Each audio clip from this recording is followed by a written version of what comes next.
کے لیے کافی ہے۔ میں اس پاک ذات کی ایسی حمد بیان کرتا ہوں جو اس کی خوشنودی تک پہنچائے۔ میں گواہی دیتا ہوں کہ اللہ کے علاوہ کوئی معبود نہیں، وہ اکیلا ہے، اس کا کوئی شریک نہیں اور نہ اس کے علاوہ کوئی رب ہے۔ میں گواہی دیتا ہوں کہ ہمارے سردار و نبی محمد اللہ کے بندہ و رسول ہیں، اس کے وحی کے امین اور اس کے چنیدہ ہیں۔ اے اللہ درود و سلام نازل ہو تیرے بندہ و رسول محمد پر، ان کی آل و اولاد اور صحابہ کرام پر، اور ان پر جو ان کے نقش قدم کی پیروی کریں اور ان کے طریقے کی اتباع کریں۔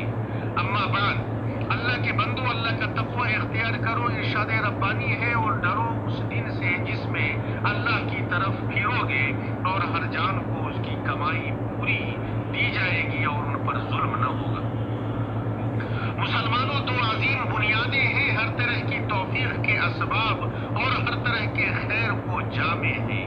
وہ عظیم نبوی وصیت ان دونوں کو شامل ہے جو اس حدیث میں آئی ہے جسے مسلم نے اپنی صحیح میں اور احمد نے اپنی مسند میں ابو ہریرہ رضی اللہ عنہ سے روایت کیا ہے۔ وہ کہتے ہیں کہ اللہ کے رسول صلی اللہ علیہ وسلم نے فرمایا، طاقتور مومن کمزور مومن سے بہتر اور اللہ کے نزدیک زیادہ محبوب ہے اور ہر ایک میں خیر ہے۔ ان چیزوں کی کوشش کرو جو تمہیں فائدہ پہنچائیں اور اللہ سے مدد طلب کرو اور کوتاہی نہ کرو، اور اگر تمہیں کوئی مصیبت پہنچے تو یہ نہ کہو اگر میں ایسا ایسا کرتا تو مجھے یہ مصیبت نہیں پہنچتی، بلکہ یہ کہو اللہ نے مقدر کیا اور اس نے جو چاہا کیا، اس لیے کہ اگر شیطان کے عمل کی راہ کھولتا ہے۔ اللہ کے بندو، نفع بخش چیزوں کے لیے حریص رہنا اور اللہ تعالیٰ پر بھروسہ و اعتماد اور توکل کرتے ہوئے، اس کی بارگاہ میں پناہ لیتے ہوئے اسی سے مدد طلب کرنا، یہ دونوں ان دو راستوں کے مقام و مرتبے میں ہیں جسے ان دونوں پر چلنے کی توفیق نصیب ہوتی ہے، اسے اس چیز کو پانے کی توفیق ملتی ہے جس کی وہ امید کرتا ہے، اور اس چیز سے محفوظ رہنے کی توفیق نصیب ہوتی ہے جس سے وہ ڈرتا ہے، اور ایسا دنیا و آخرت میں ہر طرح کے خیر کو پا کر ہوتا ہے۔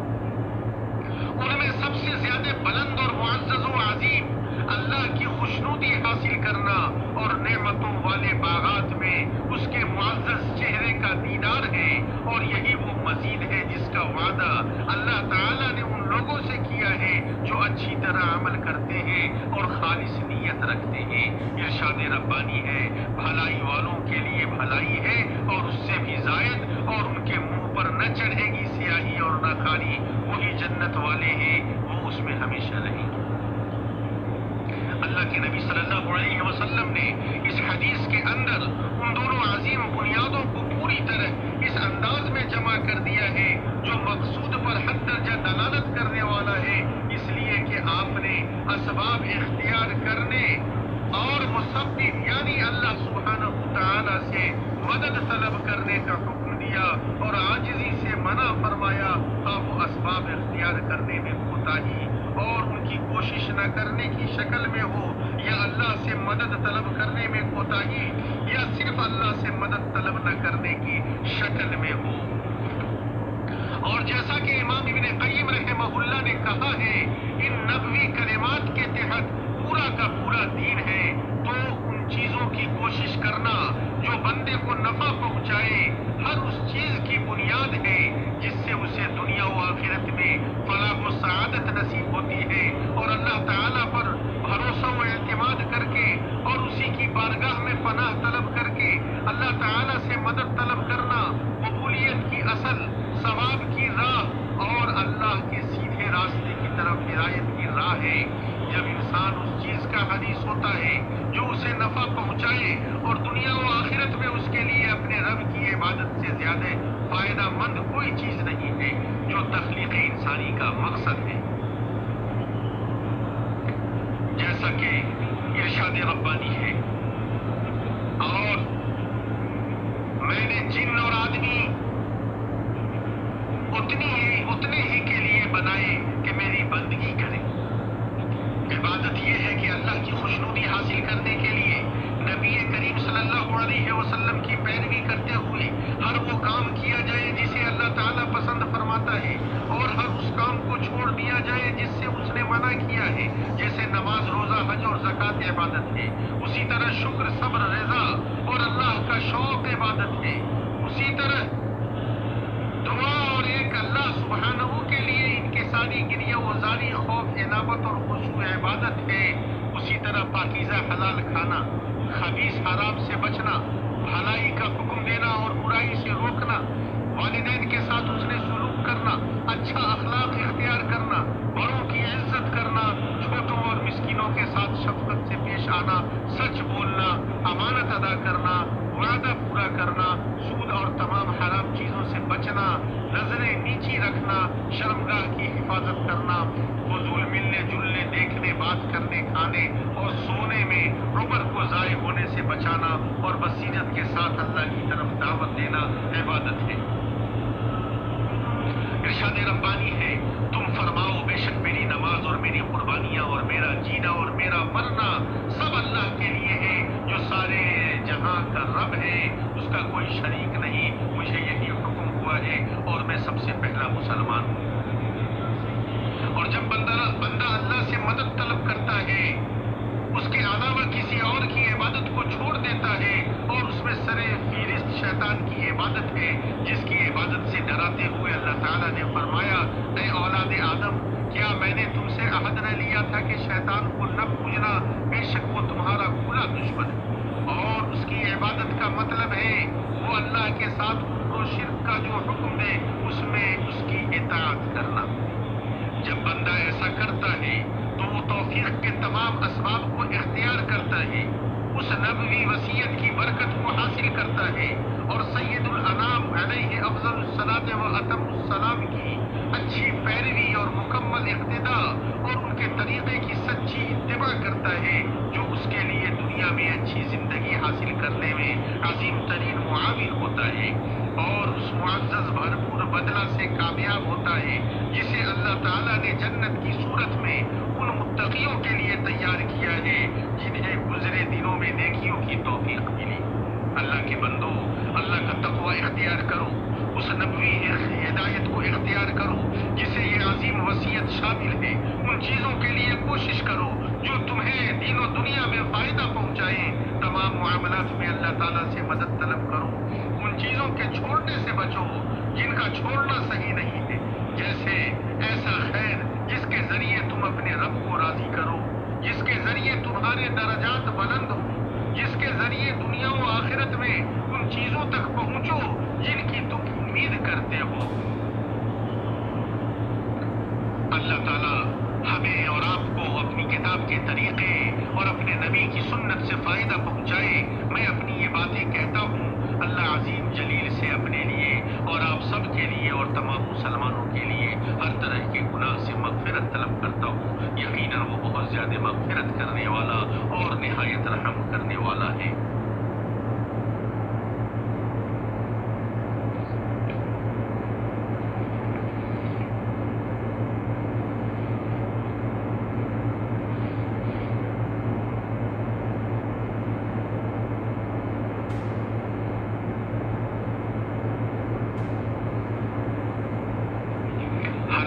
تعریف اللہ تعالیٰ کے لیے ہے،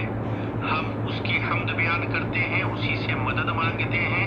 اسی سے مغفرت طلب کرتے ہیں۔ ہم اللہ تعالیٰ سے اپنے نفس کی برائیوں اور اپنے برے اعمال سے پناہ طلب کرتے ہیں۔ جسے اللہ تعالیٰ ہدایت دے اسے کوئی گمراہ کرنے والا نہیں، اور جسے وہ گمراہ کر دے اسے کوئی ہدایت دینے والا نہیں۔ اور میں گواہی دیتا ہوں کہ محمد اس کے بندہ و رسول ہیں۔ اے اللہ، درود و سلام نازل ہو تیرے بندہ و رسول محمد پر، ان کی آل و اولاد اور ان کے صحابہ کرام پر۔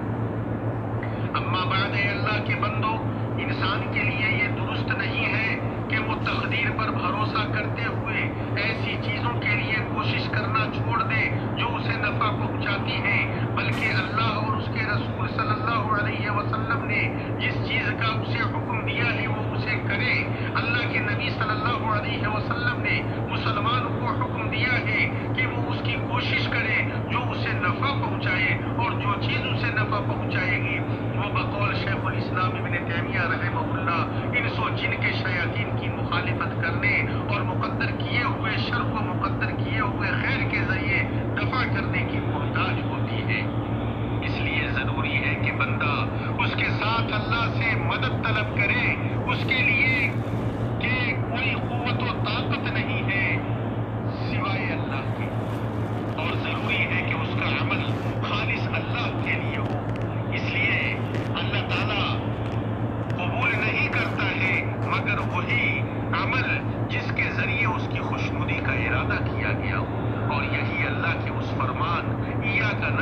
تیری ہی ہم عبادت کرتے ہیں کی حقیقت ہے، اور جو اس سے قبل مذکور ہوا ہے وہ وَإِيَّاكَ نَسْتَعِينُ، تجھ ہی سے ہم مدد طلب کرتے ہیں کی حقیقت۔ تو اس وجہ سے ضروری ہے کہ بندہ اللہ کی عبادت ان چیزوں کو انجام دے کر کرے جن کا حکم دیا گیا ہے، اور ان چیزوں کو چھوڑ کر کرے جن سے منع کیا گیا ہے، اور اس سلسلے میں اللہ سے مدد طلب کرتا رہے۔ اللہ کے بندو، اللہ کا تقوی اختیار کرو، جو چیزیں تمہیں فائدہ پہنچائیں ان کے لیے کوشش کرنے اور ان پر اللہ سے مدد طلب کرنے کو اپنی عادت اور اپنی راہ بنا لو۔ جان لو ان میں عظیم ترین اور واجب ترین اور اللہ تعالیٰ کے لیے کمال اخلاص، اس کی مکمل تابعداری، اور اس کے پاس جو کچھ ہے اس کی رغبت پر بہت زیادہ دلالت کرنے والا اللہ کی مضبوط رسی کو مضبوطی سے تھامنا، سید المرسلین کے طریقے پر جمے رکھنا، تفرقہ کو چھوڑنا، تنازع سے دور رکھنا، اور گروہ بندی و اختلاف سے بچنا ہے۔ جو واضح طور پر ایسی تنظیموں، گروہوں اور جماعتوں سے منسلک ہونے میں جلوہ گر ہوتا ہے، جو اپنے منہج میں کتاب اللہ، سنت نبی صلی اللہ علیہ وسلم اور سلف امت کے طریقے کے مخالف ہیں، تو اس کا انجام ناکامی و نامرادی، شکستگی، برا ٹھکانہ اور آخرت میں عذاب ہے، جیسا کہ اس سلسلے میں وافی و کافی مفصل وضاحت و اعلان سینئر علماء کمیٹی کی جانب سے آیا ہے۔ اللہ تعالیٰ انہیں ہر طرح کے خیر کی توفیق عطا فرمائے اور ان کے ذریعے نفع پہنچائے، اور انہیں بھرپور ثواب سے نوازے، اور سبوں کو اس سے مکمل نفع حاصل کرنے کی توفیق بخشے، تاکہ خیر بڑھے، ہدایت کی پیروی کی جائے، شبہ دور ہو، حجت قائم ہو جائے، اور عذر ختم ہو۔ اور درود و سلام بھیجو خاتم الرسل محمد ابن عبداللہ صلی اللہ علیہ وسلم پر، اس لیے کہ اس کا تمہیں اللہ کی کتاب میں حکم دیا گیا ہے۔ اللہ تعالیٰ کا ارشاد ہے، اللہ تعالیٰ اور اس کے فرشتے اس نبی پر رحمت بھیجتے ہیں، اے ایمان والو تم بھی ان پر درود بھیجو اور خوب سلام بھی بھیجتے رہا کرو۔ اے اللہ، درود و سلام نازل ہو محمد اور آل محمد پر، جیسا کہ تو نے درود نازل فرمایا ابراہیم اور آل ابراہیم پر۔ اے اللہ، برکتیں نازل ہو محمد اور آل محمد پر، جیسا کہ تو نے درود نازل فرمایا ابراہیم اور آل ابراہیم پر۔ اے اللہ، تو تمام صحابہ کرام اور خلفائے راشدین ابو بکر، عمر، عثمان، علی سے راضی ہو جا، اور ان کے ساتھ ہم سے بھی اپنے عفو و کرم سے راضی ہو جا، اپنے احسان سے راضی ہو۔ اے اکرم الاکرمین، اے اللہ، اسلام اور مسلمانوں کو غلبہ عطا فرما۔ اے اللہ، اسلام اور مسلمانوں کو غلبہ عطا فرما۔ اے اللہ، اسلام اور مسلمانوں کو غلبہ عطا فرما، دین کے قلعے کو محفوظ فرما دے۔ اے اللہ، مسلمانوں کے دلوں کو جوڑ دے۔ اے اللہ، ان کے قائدین کی اصلاح فرما دے۔ اے اللہ، تو اپنے دین اور اپنے کتاب کی مدد فرما، اپنے مومن مجاہد بندوں کی حفاظت فرما، ہمارے اماموں اور سربراہان مملکت کی حفاظت فرما اور ان کی اصلاح فرما، ان سے راضی ہو جا۔ اے اللہ، انہیں ان چیزوں کی توفیق عطا فرما جس میں ملک کی اور بندوں کی بھلائی۔ اے اللہ، تو ہی ان سب کا سربراہ ہے۔ اے اللہ، ہمارے دین کی اصلاح کر دے جو ہمارے لیے بچاؤ ہے، ہمارے آخرت کی اصلاح فرما دے، اور زندگی میں اضافہ ہر طرح کے خیر میں آگے بڑھ کر حصہ لینے کے لیے کر دے، منکرات سے بچنے کی توفیق عطا فرما، ہمیں معاف کر، ہمارے اوپر رحم کر۔ اے اللہ، تو کسی قوم کو آزمانا چاہے تو ہمیں تو آزمائش میں ڈالے بغیر اٹھا لے۔ اے اللہ، اچانک عذاب، اچانک کی مصیبت سے ہمیں بچا، ہمارے زندوں کی مغفرت کر، مردوں کو معاف فرما دے۔ اے اللہ، تو ہمارے لیے کافی ہو جا۔ اے اللہ، ہمارے لیے کافی ہو،